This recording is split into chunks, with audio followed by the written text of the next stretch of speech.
Ambulance పురమాయించారా? వస్తాయి 2-3 చాలతీలు బయటకు వస్తాయి. అంబులెన్స్ తెచ్చుకోండి అర్జెంటుగా.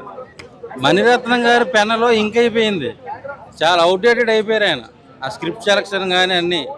దయచేసి నాకు తెలిసి కన్నడ ఇండస్ట్రీ బతికిపోయింది అనుకుంటా. ఎందుకు అక్కడ రిలీజ్ చేయలేదు కాబట్టి బతికిపోయారు వాళ్ళు. స్క్రిప్ట్ సరిగ్గా ఎంచుకోవట్లా, స్క్రిప్ట్ సరిగ్గా రాసుకోవట్లా. అవన్నీ ఇదా 10 కోట్లతో గొప్ప అనుకుంటున్నా. ఇది బాలా 100 మందిని పెడితే ఏం ఉపయోగం కథ అయినప్పుడు. ఇవన్నీ పాత చింతకాయ కాదు, తాలింపు లేని పులిహోర ఎలా ఉంటుందో అలా ఉంది సినిమా. ఓకేనా? యాక్టింగ్ ఓకే, యాక్టింగ్ ఒకటి బాగుంటే సినిమా హిట్ అయిపోతుంది ఏంటి? సబ్జెక్ట్ లేదు సినిమాలో. పేలన బాంబు ఒత్తు పొడుగు అంతే. నువ్వు ఎంత ఒత్తు పెట్టుకుంటే ఏంటి, బాంబు ఎంత ఉన్నప్పుడు ఆ ఒత్తు అవ్వదు, ఈ బాంబు పేలదు, తడిసిపోయింది బాంబు. మణిరత్నం గారు అయితే ఒక 2-3 సంవత్సరాలు రెస్ట్ తీసేసుకుంటే మంచిది. మణిరత్నం గారు మ్యాజిక్ ఏమీ లేదు. మ్యాజిక్ చూద్దామని వచ్చా, సత్యనపల్లి సంతలో సర్కస్ చూపించారు. ఒక గ్యాంగ్స్టర్ ఉంటాడు, అతని కింద 4 రౌడీలు ఉంటారు. ఆ గ్యాంగ్స్టర్ని చంపేసి 4గురిలో కూడా గ్యాంగ్స్టర్ అవ్వాలనుకుంటారు. ఇంటర్వ్యూలు చంపేద్దాం ప్లాన్ చేస్తారు, మళ్ళీ బతికిపోయి వచ్చి రివెంజ్ చేసుకుంటాడు. ఇదే స్టోరీ.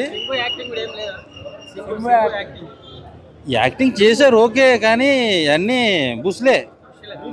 బుస్సు తుస్సు. త్రిష ఉంది కానీ ఆవిడ వర్కౌట్ అవ్వదు అంతా. అది కళ్ళు కాదు కదా, కనీసం వాట్సాప్లో కూడా రాదు. ఏమీ లేదు, మ్యాటర్ డొల్లా.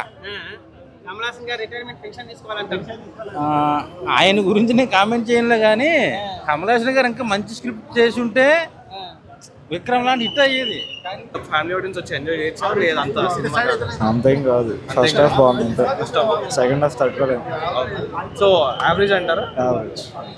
మూవీలో ఎవరి క్యారెక్టర్ నచ్చింది బాగా? కమల్ హాసన్ గారే బాగా చేశారు.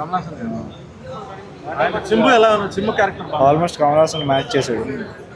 త్రిష క్యారెక్టర్ పెద్ద మ్యూజిక్ ఎలా ఉంది? మ్యూజిక్ బాగుంది, సరిపడా ఉంది.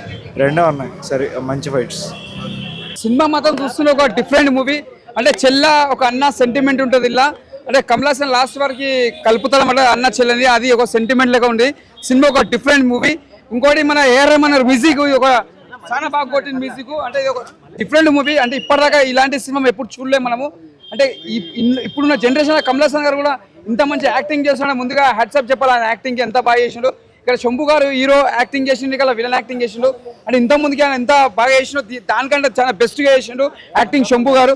సినిమా కొద్దిగా డిసప్పాయింట్ అయిందన్న, కాకపోతే ఇంకా చాలా బాగుంటుండే. సినిమా ఒక రేంజ్ అనుకున్నాం కానీ ఒక రేంజ్ లేక లేదు. ఇంకా బాగుంటుండే. సినిమాలో స్టోరీ కూడా కొద్దిగా డల్ అయింది. చాలా బ్యాక్గ్రౌండ్ మ్యూజిక్ తోటి సినిమా బాగుంది. అండ్ అంతకుమించింది ఏం లేదు. లాస్ట్ ఒక చెల్ల సెంటిమెంట్ పెట్టిండు, ఆడ బాగుంది. సాంగ్స్ కూడా అంత చెప్పుకున్నట్టు సాంగ్ కూడా ఏం లేదు. కమల్ హాసన్ గారు ఇంకా జర బాగా తీసుకుంటే బాగుంటుండే. అలాగే భారతి 2 కూడా అటర్ ఫ్లాప్ అయిన సినిమా, అది కూడా డిసప్పాయింట్ చేసారు. ఈ సినిమా కూడా బ్లాక్ బస్టర్ అనుకున్నది డిసప్పాయింట్ చేసారు కమల్ హాసన్ గారు. జర మంచి సినిమా తీయండి సార్ మీరు, ఇంకా బాగుంటుంది. కానీ మెయిన్ సినిమా ఒకటి మెయిన్ చెప్పాలంటే చెల్ల అన్న సెంటిమెంట్ కొద్దిగా లాస్ట్ అది ఒకటి బాగా పెట్టింది, కానీ సినిమాలో స్టోరీలో ఏమంత లేదు. ఆ లాస్ట్ వరకు లాగి చేసిన సినిమా ఓకే, మామూలుగా ఉందా, అంతకు మంచిది ఏం లేదు, చెప్పుకున్నట్టు కూడా ఏం లేదు అన్నా. శంభు గారు యాక్టింగ్ బాగా చేసిండు. అంటే శంభు గారు ఏంటంటే మన మన్మధుడు దాంట్లో ఎంత బ్లాక్ బస్టర్ హీరో చేసిండో, ఇందులో ఒక విలన్ లెక్క చేసిండు, ఒక హీరో లెక్క చేసిండు, బాగా చేసిండు. ఆయన యాక్టింగ్ బాగుంది, బ్యాక్గ్రౌండ్ మ్యూజిక్ బాగుంది. సినిమాలో స్టోరీలా ఎంత దమ్ము ఏం లేదు, ఓకే 1 టైం చూసుకోవచ్చు, అంతకు మించింది ఏం లేదు. అంత బ్లాక్ బస్టర్ చెప్పలేము, అంత ఫట్ అని చెప్పలేము. 1 టైం బాగుంటుంది.